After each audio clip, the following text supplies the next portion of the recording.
Hello दोस्तों। तो आज हम भारतीय न्याय संहिता की धारा 318 को समझेंगे और जानेंगे कि धारा 318 में कितना दंड दिया जाता है। धारा 318 की उपधारा 1 छल को परिभाषित करती है। आइए समझते हैं कि छल को कैसे परिभाषित यह धारा करती है।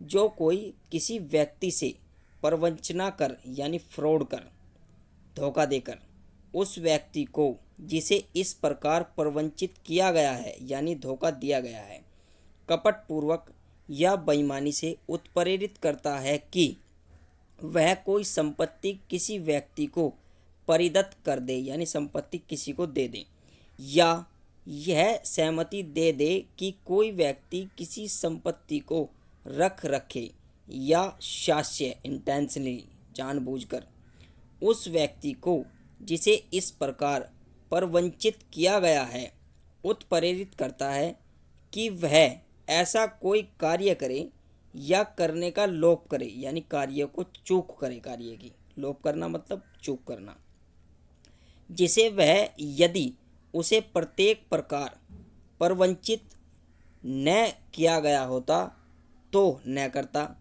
करने का लोप न करता, और जिस कार्य या लोप से उस व्यक्ति को शारीरिक मानसिक ख्याति संबंधी या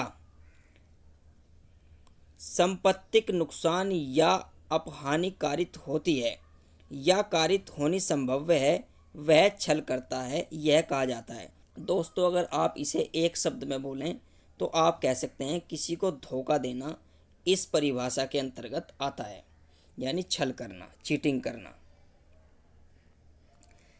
इसका स्पष्टीकरण क्या कहता है? स्पष्टीकरण: तथ्यों का बेईमानी से छिपाना इस धारा के अर्थ के अंतर्गत आता है। यानी अगर कोई व्यक्ति किसी से झूठ बोलेगा, फैक्ट छुपाएगा, तो वो भी इस धारा के अंतर्गत आएगा। आइए इसके उदाहरण समझते हैं। सिविल सेवा में होने का मिथ्या अपदेश मतलब डिसीव, धोखा देना, धोखे से करके शास्य जानबूझकर इंटेंशनली यह से प्रवचना करता है और इस प्रकार बेईमानी से यह को उत्प्रेरित करता है कि वह उसे उधार पर माल ले लेने दे जिसका मूल्य चुकाने का उसका इरादा नहीं है, छल करता है। यहाँ पर यह कार्य छल हुआ। दूसरा उदाहरण क्या है? एक वस्तु पर कुटकरत चिन्ह यानी झूठे निशान बनाकर यह से शास्य प्रवचना करके उसे यह विश्वास कराता है कि वह वस्तु किसी प्रसिद्ध विनिर्माता द्वारा बनाई गई है और इस प्रकार उस वस्तु का क्रय करने और उसका मूल्य चुकाने के लिए यह को बेईमानी से उत्प्रेरित करता है, छल करता है। यानी अगर कोई वस्तु पर किसी व्यक्ति ने निशान बना दिए हैं और वो निशान इस तरीके से बनाए हैं कि वे वस्तु बिक जाए और यह करके बेचता है कि वह वस्तु जिस पर निशान बनाए गए हैं किसी प्रसिद्ध विनिर्माता द्वारा बनाई गई है, तो वो भी इस परिभाषा के अंतर्गत आएगा। यह को किसी वस्तु का नकली सैंपल दिखाकर यह से शास्य यानी इंटेंशनली जानबूझकर प्रवचना करके उसे यह विश्वास कराता है कि वह वस्तु उस सैंपल के अनुरूप है और उसके द्वारा उस वस्तु को खरीदने और उसका मूल्य चुकाने के लिए यह को बेईमानी से उत्प्रेरित करता है, छल करता है। यानी कोई सैंपल दिखाकर, झूठा सैंपल दिखाकर किसी वस्तु को झूठ रूप में बेचना, तो वो भी इस परिभाषा के अंतर्गत आएगा। तो दोस्तों, आप इस वीडियो को रोक कर ये उदाहरण पढ़ लीजिएगा। ये सभी उदाहरण छल के हैं यानी चीटिंग के हैं, कपट के हैं। इन उदाहरणों को आप ध्यान से पढ़िएगा। तो 318 की उपधारा 2 क्या कहती है?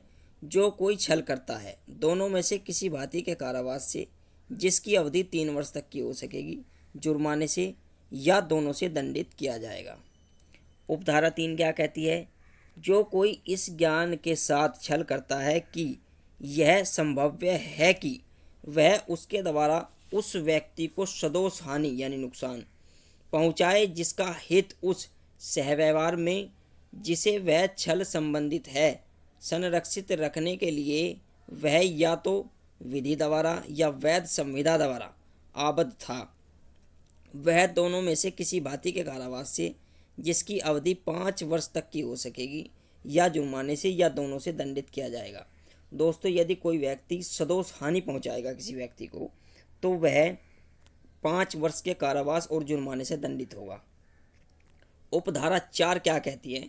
जो कोई छल करता है और उसके द्वारा उस व्यक्ति को जिसे प्रवंचित किया गया है यानी जिसके साथ फ्रॉड किया गया है बेईमानी से उत्प्रेरित करता है कि वह कोई संपत्ति किसी व्यक्ति को परिदत्त कर दे यानी कोई संपत्ति किसी दूसरे व्यक्ति को दे दे या किसी भी मूल्यवान प्रतिभूति यानी सिक्योरिटी या जमानत को या किसी चीज़ को जो हस्ताक्षरित या मुद्रांकित है और जो मूल्यवान प्रतिभूति में संपरिवर्तित यानी ट्रांसफ़र की जाने योग्य है, पूर्णतः या अंशतः रच दे, परिवर्तित कर दे या नष्ट कर दे, वह दोनों में से किसी भांति के कारावास से जिसकी अवधि 7 वर्ष तक की हो सकेगी दंडित किया जाएगा और जुर्माने से भी दंडनीय होगा।